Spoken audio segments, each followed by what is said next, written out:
তারপরও কষ্ট হচ্ছে বাবার জন্য? তারপর কষ্ট হচ্ছে? বাবা তো নিয়ে যেতে পারবে না শোনা। তুমি এতক্ষণ কি বাইরে থাকতে পারবে বাবার সঙ্গে? বাবার সঙ্গে তুমি এতক্ষণ বাইরে থাকতে পারবে?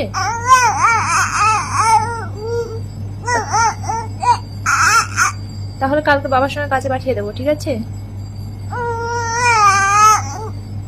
তাহলে কালকে পাঠিয়ে দেবো, ঠিক আছে? বাবা যে ব্যাগটা নিয়ে যায় না, ব্যাগের মধ্যে ঢুকিয়ে দেবো, ঠিক আছে? ব্যাগের মধ্যে ঢুকিয়ে দেবো তোমায়। কি হলো? ব্যাগের মধ্যে ঢুকিয়ে দেবো, ব্যাগের মধ্যে ঢুকিয়ে দেবো। রেগে যাচ্ছ কেন? ব্যাগে তোমার জায়গা হয়ে যাবে, ব্যাগটা একটু বড় আছে তো।